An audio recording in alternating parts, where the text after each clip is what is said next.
So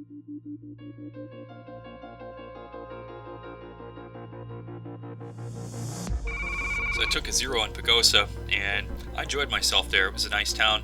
It's touristy, a little bit more expensive, but a lot more going on, a lot of restaurant choices and food choices, and just a little bit more to enjoy outside of sitting in your room. So anyways, I just got a ride back up to Wolf Creek Pass from a pretty interesting guy. I don't know, he made like 3 references to crack. Like, yeah, you know, I can just drive around and smoke crack if I want. The cops can't do anything. I'm like, okay, cool, dude. That's nice. Glad to hear that. You know, like, what are you gonna say, you know? Yeah, way to ease the tension with a total stranger, right?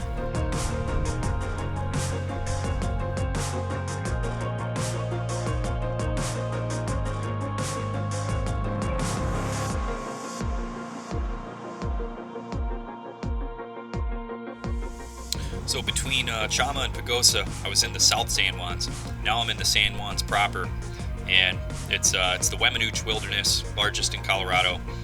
It's a 120 plus mile section that averages over 12,000 feet, so I believe it's the highest section of trail along the whole CDT.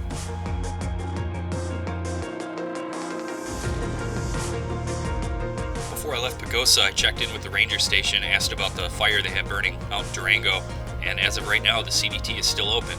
But man, the sky sure does look weird.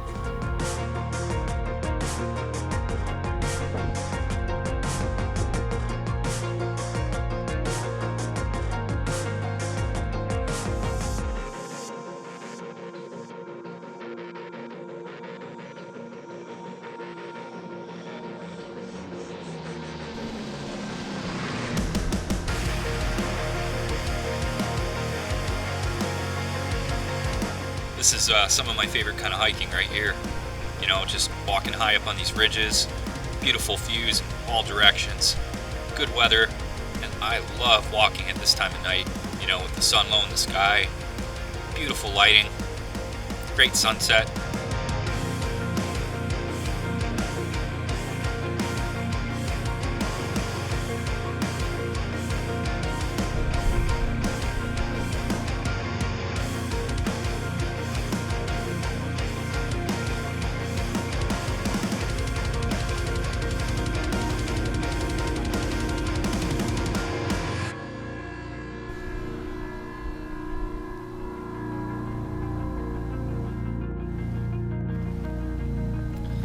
The San Juans were going to be beautiful, but wow, I mean, these last few miles have just been incredible.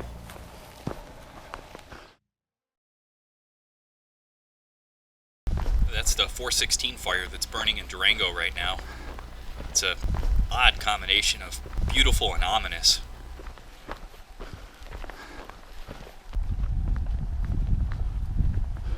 I'm about 100 miles into Colorado right now. And 2 big changes I can say from New Mexico so far is 1, I haven't walked a single road, and 2, I haven't seen a single cow.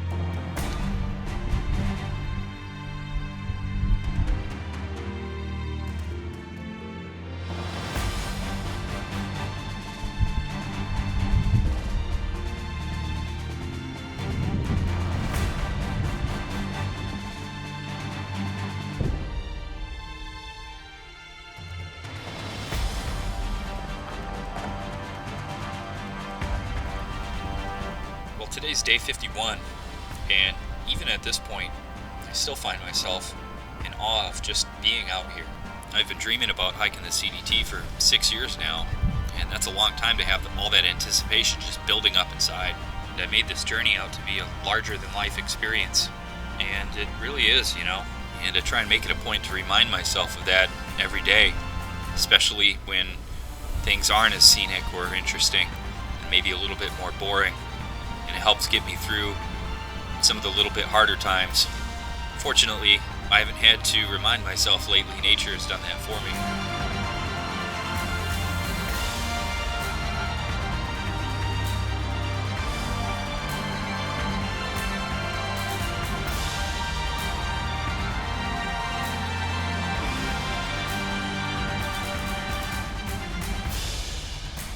Wow, that forest fire smoke's really starting to build up again.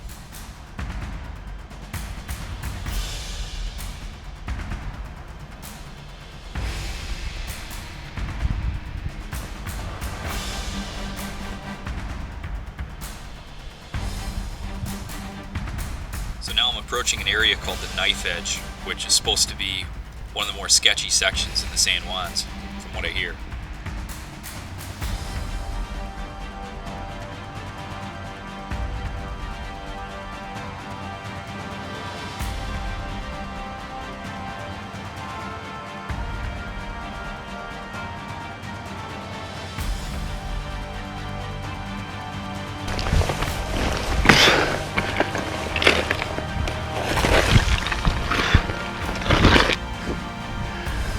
No problem.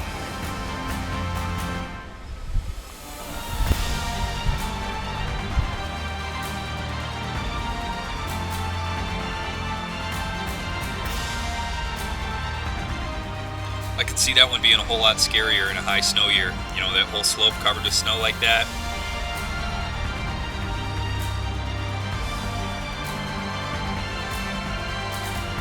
Well, you'd think this would look like something fairly safe to step on, but nope, up to my ankles in mud.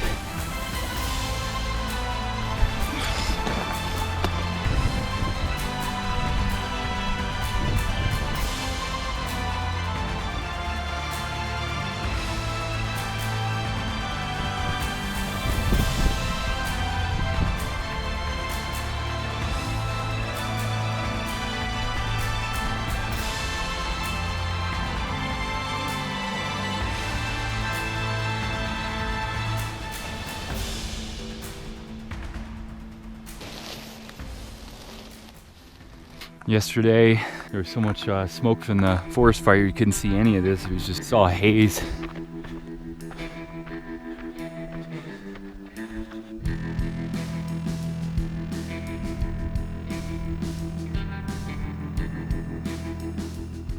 So yeah, it's a trail, but it doesn't really help you cover any ground any faster. It's just a freaking obstacle course. You got more of these bushes to wade through. These things have been cutting up my legs crazy.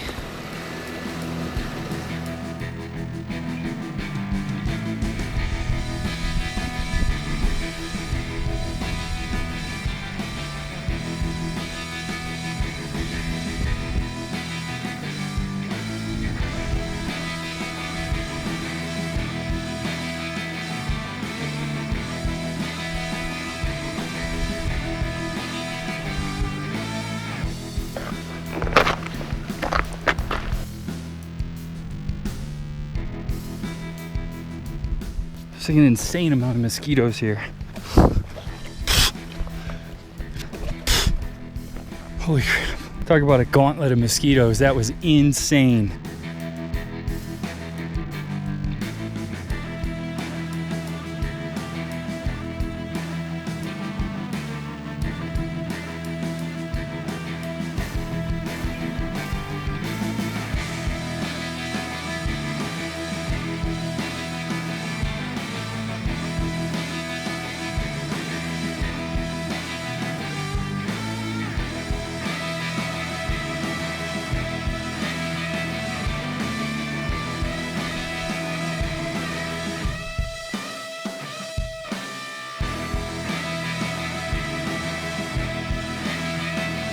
Wow.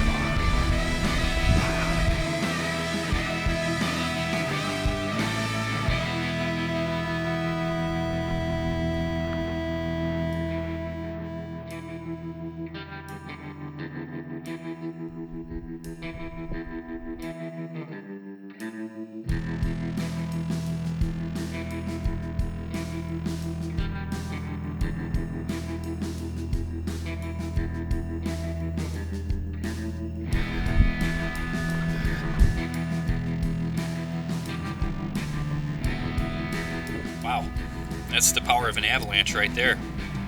And that's one hell of a log jam.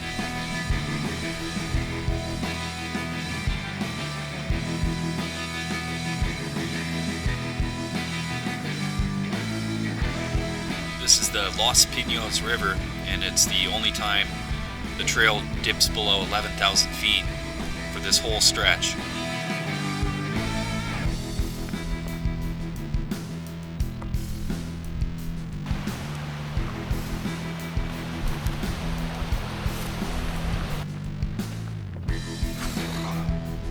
So that notch there is called the window, and you can see it for miles away, and I thought it was going to be the pass that the trail goes through, but yeah, you just walk right by it, I guess. Pretty neat though.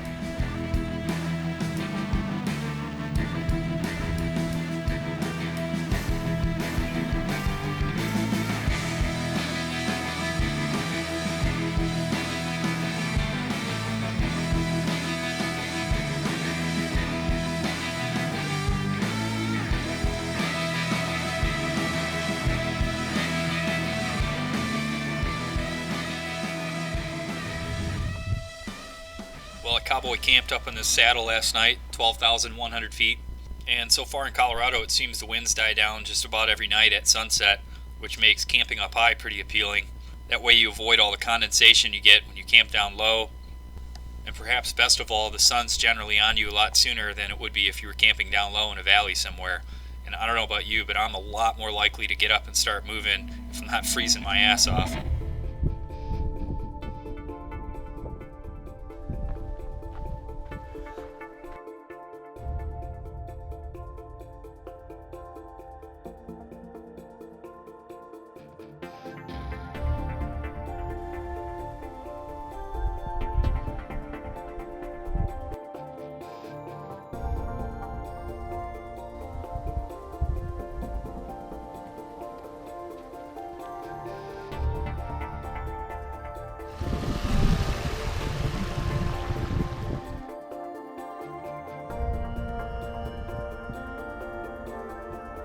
So I've hiked here before in the Weminuche Wilderness back in 2012. I did the Elk Park Needleton Loop, and it's actually really cool. You start in Durango, taking the Durango Silverton train north to Silverton, and about halfway through they let you off the train in the middle of the wilderness and you start your hike.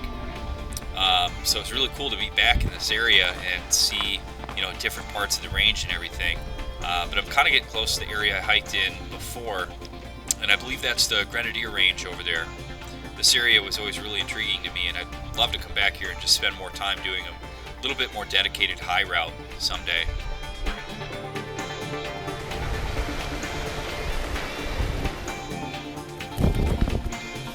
Is that the trail? It is, alright.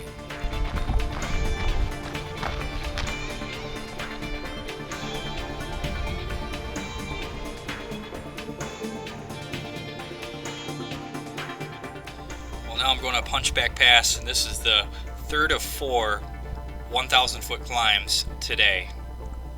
I wish my cardio was better.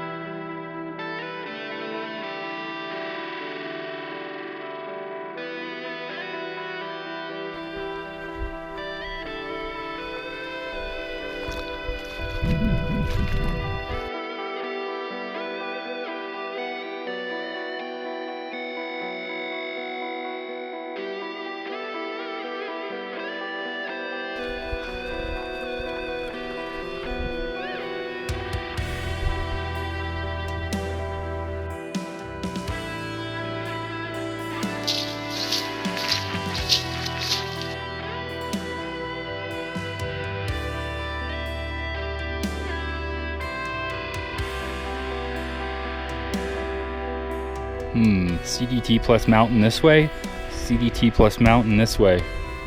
Well, that mountain symbol is actually for the Colorado Trail, and just joined the CDT around this point, and the Colorado Trail and CDT run concurrent for the next 310 miles or so.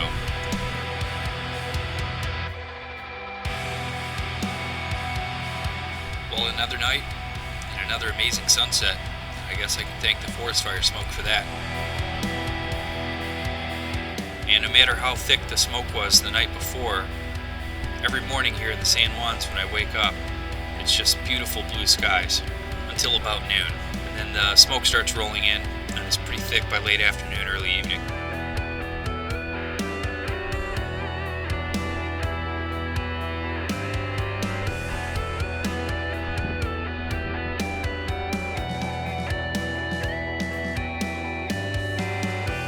though it's only about a quarter mile, this is the first road walk in Colorado.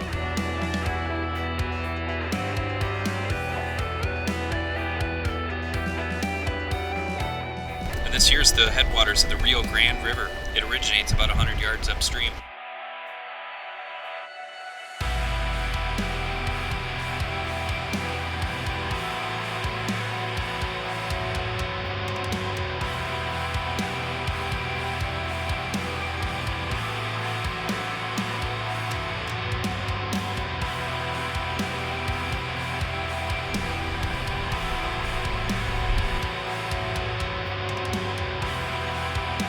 You know, they always say home is where you make it, right? And at this point, I really do feel at home out here. You know, it's just normal now. And to be able to call this home for 5 or 6 months is just a real privilege.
This is the highest point on the Colorado Trail, and the highest the CDT has been so far. Well, there's a yurt coming up in another 7 miles. It's pretty exposed up here, so I think it makes sense to push for that. But I've got less than 2 hours of daylight now, so I'm really going to have to haul some ass here.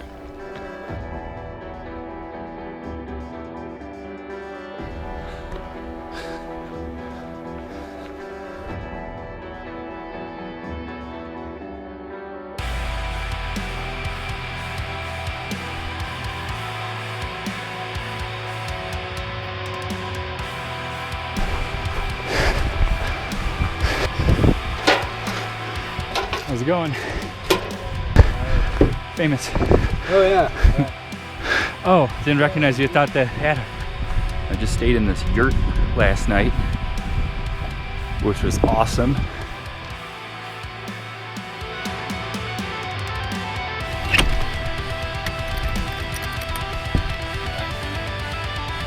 All right, Colorado, you set the bar pretty high with the San Juans. This has been just an amazing section.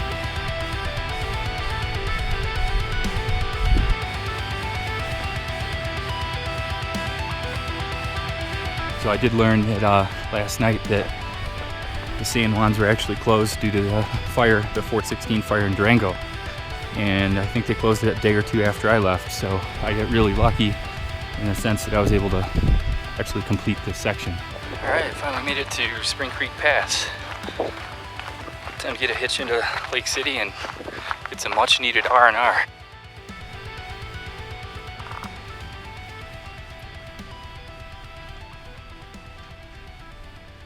The road is there. The road goes this way. You have to go this way. That way, yeah. And it's the only road out of town, so. He was pretty yellow, so I'm gonna drink a couple bottles of water first. There you go. Chug a 40 before you go. Considered packing out a beer. I had plenty of whiskey. I mixed the two together. It felt wrong, but What, all the two whiskeys? yeah. A little blend. Yeah. Top shelf, bottom shelf blend. It's the best of both worlds.